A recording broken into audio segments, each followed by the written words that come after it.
আমাদের পুরনো বাড়িটা বড়, দোতলা, চারপাশে উঁচু দেওয়াল। গেটের বাইরে থেকে কেউ দেখতে পায় না ভেতরে কি হয়। বাড়ির পেছনের দিকে একটা পুরনো আম গাছ আছে, যার ডাল এসে ঢোকে আমার ঘরের জানালায়। গরমের দুপুরে পর্দা সরিয়ে দিলে সেই ডালের ছায়া মেঝেতে নেচে বেড়ায়, ঠিক যেন কারো আঙ্গুল আমার গায়ে হালকা ছুঁয়ে দিচ্ছে। দীপা আমাদের বাড়িতে কাজ করে আসছে প্রায় ৭-৮ বছর ধরে। বয়স তার তখন ছিল বড়জোর ৩০-৩২। গায়ের রং গাঢ়, চোখ দুটো এমন যে যখন সে হাসে চোখের কোণে দুটো হালকা রেখা পড়ে যায়, যেন কেউ কালো কাজলের বদলে রাতের ছায়া লাগিয়ে দিয়েছে। তার শাড়ি সবসময় একটু ভেজা ভেজা থাকত, ঘর মোছার পর, বাসন মাজার পর। আর সেই ভেজা আঁচলটা যখন তার কোমরে জড়িয়ে থাকত, তখন বোঝা যেত তার শরীরটা কতটা নরম আর কতটা শক্ত, দুটোর মাঝে এক অদ্ভুত মিশ্রণ। আমি তখন কলেজে পড়ি, বাড়িতে একা থাকি বেশিরভাগ সময়। বাবা মা দুজনেই চাকরির জন্য সকালে বেরিয়ে যান, ফেরেন রাত ৯টার পর। দীপা আসত সকাল ৯টায়, তাবি তার কাছেই থাকত। সে ঢুকত, আমি তখনও বিছানায়। সে চুপচাপ রান্নাঘরে চলে যেত, কিন্তু কয়েক মাস ধরে লক্ষ্য করছিলাম সে আর শুধু রান্নাঘরে যায় না, কখনো আমার ঘরের দরজার সামনে দাঁড়িয়ে থাকে, কখনো জানালার পর্দা টেনে দেয়, কখনো আমার টেবিলে রাখা বইগুলো একটু এদিক ওদিক করে দেয়। আমি প্রথমে ভাবতাম হয়তো পরিষ্কার করছে, কিন্তু একদিন দেখলাম সে আমার বালিশের তলা থেকে একটা চুল তুলে নিয়ে নাকের কাছে এনে শুকল, তারপর আঙ্গুলে পেঁচিয়ে ধীরে সুস্থে পকেটে ভরল। আমি তখন দরজার আড়াল থেকে দেখছিলাম, কিছু বলিনি। তারপর থেকে তার কথাগুলো বদলে গেল। ছোট সাহেব, আপনি এখন বড় হয়ে গেছেন, আমি আপনাকে অনেক কিছু শিখাতে চাই। আপনার চোখে এখনও বাচ্চাদের মতো ভাব আছে, আমি সেটা কমাতে পারি। আমি হাসতাম, লজ্জা পেতাম, কিন্তু রাতে ঘুম আসত না। তার কথাগুলো কানের কাছে ঘুরত, তার শাড়ির ভাঁজে লুকোনো গন্ধটা নাকে লেগে থাকত। তারপর সেই দিনটা এলো, জ্যৈষ্ঠ মাস, বাইরে আকাশ কালো, ঝড়ের আগের বিস্তব্ধতা। আমি ঘরে একা, বই পড়ছি। দীপা ঢুকল। তার শাড়ি ভিজে গেছে বৃষ্টিতে, আঁচলটা কান থেকে নেমে গেছে। সে কিছু না বলে মেঝে মুছতে শুরু করল। আমি লক্ষ্য করলাম তার হাত কাঁপছে। হঠাৎ তার পা পিছিয়ে গেল, পুরো শরীরটা এলিয়ে পড়ছিল। আমি ছুটে গিয়ে তাকে জড়িয়ে ধরলাম। তার ভেজা শরীর আমার বুকের সাথে ঠেকল। এক মুহূর্তের জন্য দুজনের শ্বাস এক হয়ে গেল। তারপর আমি তাকে তুলে বিছানায় বসালাম। সে কিছুক্ষণ চুপচাপ রইল, তারপর পা দুটো সামনে এগিয়ে দিল। অনেক লেগেছে, একটু চাপ দিন তো ছোট সাহেব। আমি হাঁটু গেড়ে বসলাম তার সামনে, তার পায়ের পাতা হাতে নিলাম, ঠান্ডা, ভেজা। আমি আঙ্গুল দিয়ে চাপতে লাগলাম, ধীরে ধীরে, গোড়ালি থেকে ওপরে। সে চোখ বন্ধ করে ঠোঁটের কোণে একটা হাসি এলো। আরেকটু ওপরে, হ্যাঁ ওইখানে। আমার হাত কাঁপছিল। তার শাড়ির কোণ সরে গিয়ে পায়ের অনেকটা খুলে গেছে। আমি চোখ তুলে তাকালাম, সেও তাকিয়ে আছে। চোখে চোখে কথা হচ্ছিল, কোনো শব্দ নেই, শুধু ঘরের বাইরে বৃষ্টির শব্দ আর আমাদের শ্বাস। সে হঠাৎ আমার হাত চেকে ধরল, তারপর নিচু গলায় বলল, ছোট সাহেব, আপনার হাতে এত জোর, আমার শরীরটা কেঁপে উঠছে। আমি কিছু বলতে পারলাম না, আমার গলা শুকিয়ে গেছে। তারপর সে আমার হাতটা ধীরে ধীরে ওপরে তুলল, গোড়ালি ছেড়ে, পায়ের নরম অংশ ছেড়ে, তারপর আরও ওপরে, যেখানে শাড়ির ভাঁজ শেষ হয়ে গিয়ে আরেকটা নরম জায়গা শুরু হয়। আমার আঙ্গুল সেখানে পৌঁছাতেই তার শরীরটা একটু কেঁপে উঠল। সে চোখ বন্ধ করে মাথা পিছনে হেলিয়ে দিল। আরেকটু, ধীরে, হ্যাঁ। বৃষ্টি আরও জোরে নামল, জানালার কাছে শব্দ হচ্ছিল। ঘরের ভেতর অন্ধকার নেমে এসছে, শুধু বিছানার পাশের ছোট্ট লাল আলোটা জ্বলছে। সেই লাল আলোতে তার মুখ দেখাচ্ছিল আরও গাঢ়, আরও রহস্যময়। সে হঠাৎ আমার কাঁধ চেপে ধরল, আমাকে কাছে টানল, আমার কানের কাছে ফিসফিস করে বলল, ছোট সাহেব, আজ থেকে আপনি আর ছোট সাহেব না, আজ থেকে আপনি আমার। শুধু আমার। তারপর সে আমার হাতটা আরও গভীরে নিয়ে গেল, যেখানে কোনো শব্দের দরকার ছিল না, যেখানে শুধু শ্বাস আর কাঁপুনি দিয়ে কথা হয়। আমি বুঝতে পারলাম সে আমাকে শিখাতে এসেছে, আর আমি শিখতে রাজি হয়ে গেছি। বৃষ্টি তখনও পড়ছে, আর আমাদের মাঝে একটা গোপন দরজা খুলে গেল, যে দরজার ওপাশে কেউ কখনো আসেনি। বৃষ্টি থামেনি, বরং আরও জোরে নেমেছে। জানালার কাঁচে যেন কেউ আঙুল দিয়ে লিখছে। আমার ঘরের লাল বাতিটা মাঝে মাঝে কেঁপে উঠছে। বিদ্যুৎ চলে যাচ্ছে, আবার ফিরে আসছে। প্রতিবার অন্ধকার হলে দীপার শরীরটা আমার গায়ে আরও শক্ত করে ঠেকে। সে আমার কানের লতিতে দাঁত দিয়ে হালকা চাপ দিল। একটা শিহরণ দৌড়ে গেল পুরো শরীরে। ছোট সাহেব, এখন থেকে আপনি যা করবেন আমি শুধু দেখব, আর যা আমি করব আপনি শুধু অনুভব করবেন। কথা দেবেন? আমি মাথা নেড়েছিলাম। কথা বলার ক্ষমতা তখন আমার ছিল না। সে উঠে দাঁড়াল। ভেজা শাড়িটা ধীরে ধীরে খুলতে লাগল। প্রতিটি ভাঁজ খুলছে আর আমার দিকে তাকাচ্ছে, যেন বলছে, দেখো, এই শরীরটা আজ থেকে তোমার। শাড়িটা মেঝেতে পড়ল। তারপর ব্লাউজের হুক। একটা, দুটো, তিনটে। প্রতিটি হুক খোলার শব্দ আমার কানে বাজছিল। তারপর সে আমার সামনে এলো, শুধু একটা পাতলা সায়া, আর তার নিজে কিছুই না। সে আমার হাত নিয়ে নিজের গলার কাছে রাখল। আমার আঙুল তার ঘামে ভেজা ত্বকে ডুবে যাচ্ছিল।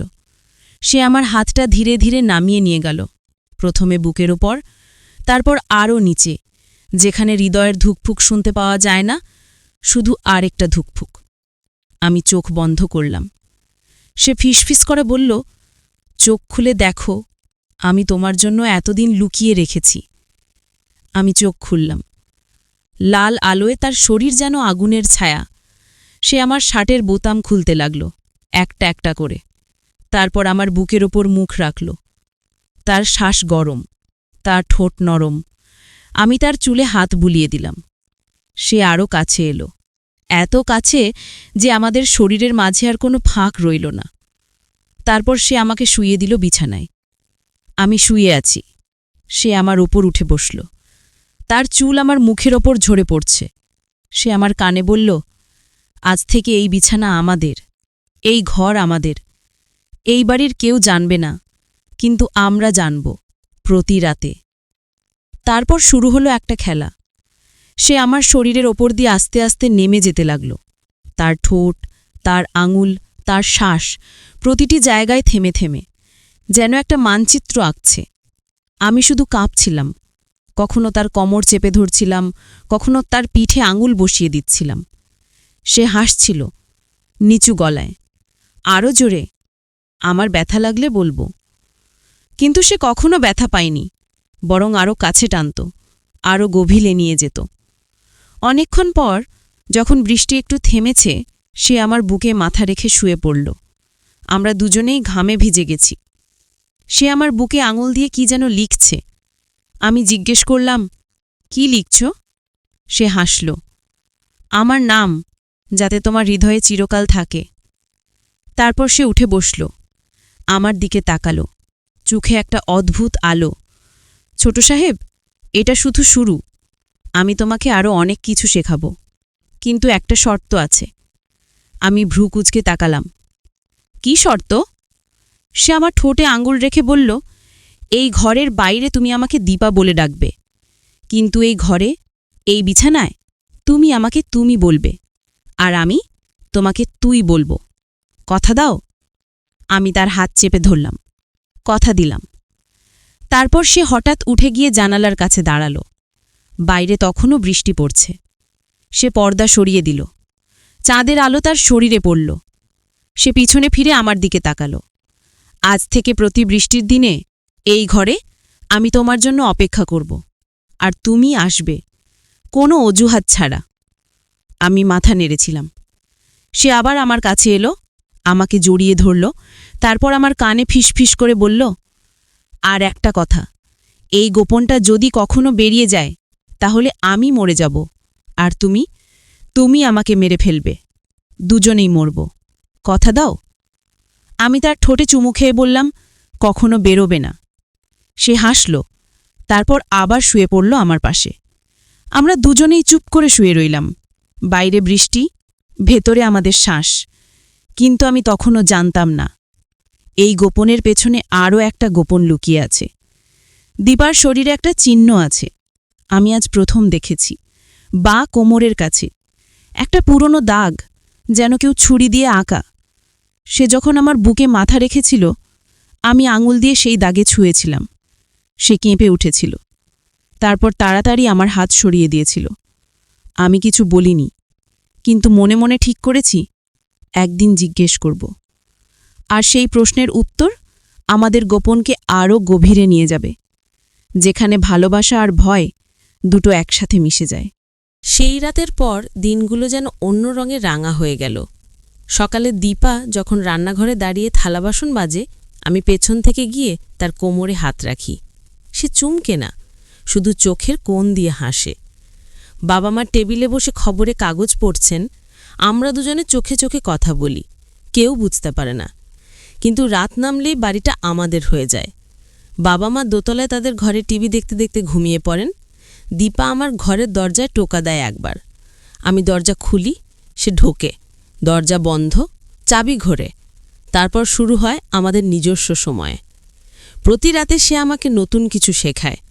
কখনো সে আমার হাত বেঁধে রাখে আমারই টাই দিয়ে, কখনো সে আমার চোখ বেঁধে দেয় তার আঁচল দিয়ে, কখনো আমরা পুরো রাত শুধু একে অপরের শরীরে আঙুল দিয়ে নাম লিখি, কোনো শব্দ না করে।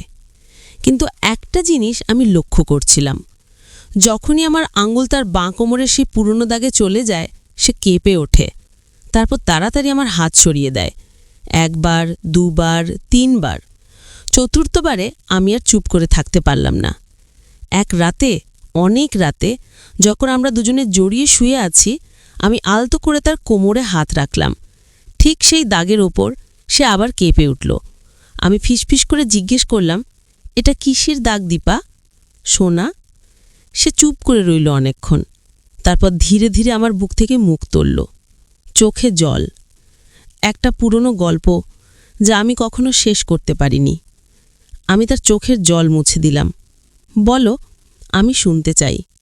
সে অনেকক্ষণ চুপ করে রইল, তারপর শুরু করল। আমার গ্রামে একটা ছেলে ছিল, নাম রাতুল। আমার থেকে 2 বছরের বড়।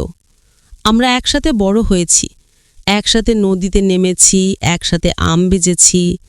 আমি যখন 16, সে 18। আমরা দুজনে পাগলের মতো ভালোবাসতাম। কিন্তু আমার বাবা আমাকে বিয়ে দিয়ে দিয়েছিল অন্য একজনকে। আমি পালিয়ে গিয়েছিলাম রাতুলের সাথে। আমরা কলকাতায় এসেছিলাম, এই শহরে। কিন্তু রাতুলের কোনো কাজ ছিল না। আমরা একটা ঘুপচি ঘরে থাকতাম। একদিন সে টাকার জন্য খারাপ পথে গিয়েছিল।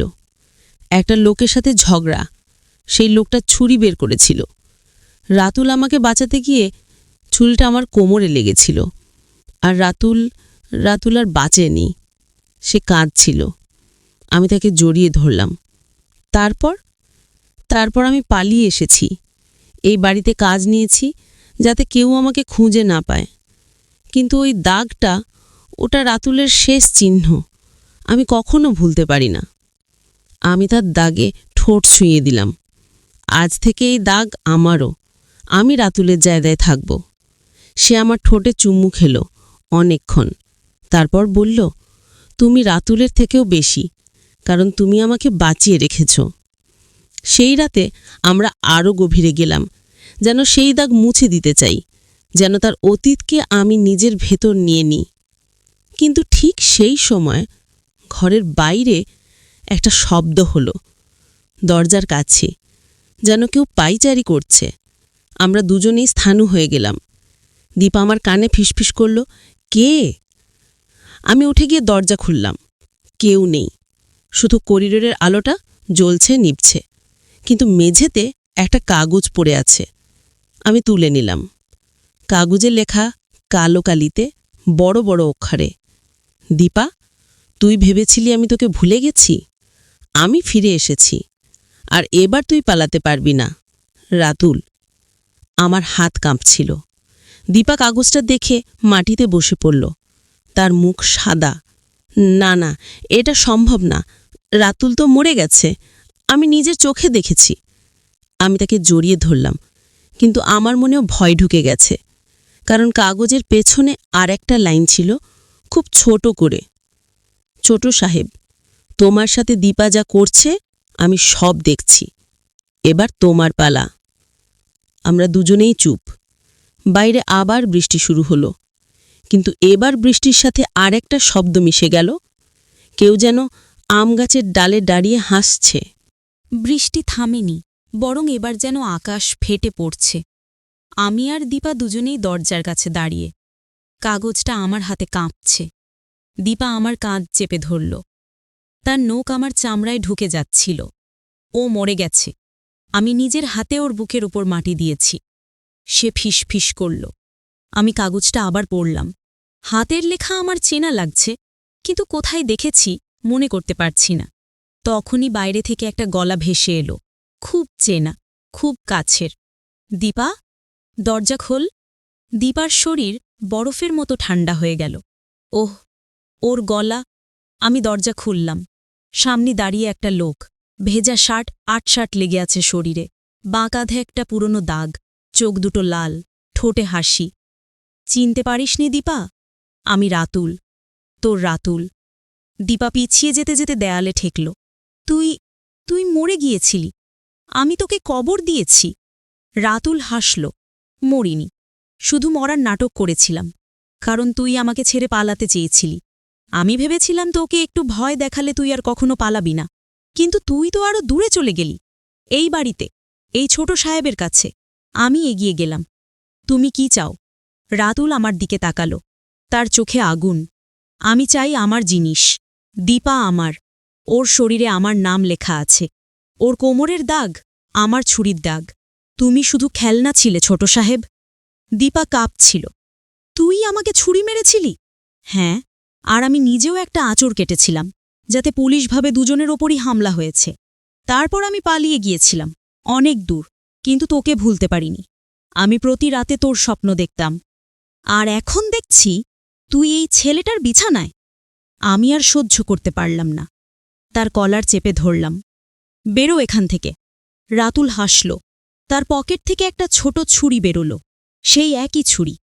তুমি জানো না ছোট সাহেব, দীপা আসলে কে? দীপা চিৎকার করে উঠল। চুপ কর রাতুল। রাতুল হাসতে হাসতে বলল, দীপার আসল নাম সুচিত্রা। ও আমার বউ। আমরা গোপনে বিয়ে করেছিলাম। যখন ও পালিয়েছিল, তখন ও আমার সঙ্গে ছিল না বলে পুলিশ আমাকে খুঁজছিল। কিন্তু এখন আর কেস নেই। আমি ফিরে এসেছি, আর এবারও আমার সঙ্গে যাবে। আমি দীপার দিকে তাকালাম। সত্যি? দীপা মাথা নিচু করল, চোখে জল। হ্যাঁ, আমি ভয় পেয়ে গিয়েছিলাম, তাই তোকে কিছু বলিনি। আমি ভেবেছিলাম তুই আমাকে বাঁচাবি। রাতুল এগিয়ে এলো, দীপার হাত ধরল। চল, এবার আর পালাবি না। আমি দাঁড়িয়ে রইলাম, হাত পা বাঁধা। কি করব বুঝতে পারছিলাম না। তখনই দীপা হঠাৎ রাতুলের হাত থেকে ছুরিটা কেড়ে নিল, আর এক ঝটকায় নিজের গলায় ছুরি ঠেকাল। আমি কারো হব না। যদি যেতে হয় তাহলে মরে যাব। রাতুল থমকে দাঁড়াল। আমি চিৎকার করে উঠলাম, দীপা, না! দীপা আমার দিকে তাকাল, চোখে একটা অদ্ভুত শান্তি। তুই আমাকে অনেক ভালোবেসেছিস, কিন্তু আমি কখনো তোর হতে পারব না। আমি সবসময় রাতুলের ছায়ায় ছিলাম। তুই নতুন জীবন শুরু কর। আমি আর পারছি না। রাতুল এগোতে গেল। দীপা ছুরিটা একটু চাপ দিল। রক্তের একটা পাতলা রেখা বেয়ে নামল। আমি আর ভাবলাম না। ছুটে গিয়ে দীপার হাত থেকে ছুরি কেড়ে নিলাম। তারপর রাতুলের দিকে তাকিয়ে বললাম, তুমি যদি ওকে নিয়ে যেতে চাও, তাহলে আমাকে আগে মারো। রাতুল হাসল। তুই জানিস না ছোট সাহেব, আমি তো ওকে মারব না। আমি ওকে নিয়ে যাব। আর তুই তুই শুধু দেখবি। তখনই বাইরে পুলিশের সাইরেন বাজল। লাল নীল আলো জানালায় পড়ছে। দীপারা রাতুল দুজনেই চমকে উঠল। আমি হাসলাম। আমি কাল রাতেই পুলিশে খবর দিয়েছিলাম, যখন প্রথম চিঠি পেয়েছিলাম। তারা সারা রাত বাড়ির বাইরে ছিল। রাতুল ছুটতে গেল, কিন্তু দরজায় দুজন পুলিশ দাঁড়িয়ে। তাকে ধরে ফেলল। দীপা আমার দিকে তাকালো, চোখে অশ্রু। তুই তুই আমাকে বাঁচালি? আমি তার কপালে চুমু খেলাম। না, আমি তোকে মুক্ত করলাম। পুলিশ রাতুলকে নিয়ে গেল। দীপা আমার বুকে মাথা রাখল, অনেকক্ষণ কাঁদল। তারপর এক সময় বলল, আমি চলে যাব, অন্য শহরে। নতুন নামে নতুন জীবন। তুই আমাকে ভুলে যা। আমি তার হাত ধরলাম। আমি ভুলব না। কিন্তু যদি কখনো ফিরিস, এই ঘর, এই বিছানা, এই আম গাছ সব তোর জন্য অপেক্ষা করবে। সে হাসল, প্রথমবার সত্যিকারের হাসি। তারপর আমার ঠোঁটে একটা লম্বা চুমু দিয়ে চলে গেল। সেই রাতের পর দীপা আর ফেরেনি। কিন্তু প্রতি বৃষ্টির দিনে আম গাছের ডালে একটা ভেজা আঁচল ঝুলতে দেখি, আর আমার বিছানায় একটা হালকা গন্ধ থাকে। সেই গন্ধটা বলে, আমি চলে গেছি, কিন্তু আমার ছায়া তোকে ছাড়েনি। আর আমি জানি এই গোপন ভালোবাসা কখনো শেষ হয় না। এটা শুধু লুকিয়ে থাকে বৃষ্টির ফোঁটায়, আম গাছের পাতায়, আর আমার শরীরে একটা দাগে, যেটা কেউ কখনো দেখতে পায় না। সমাপ্ত।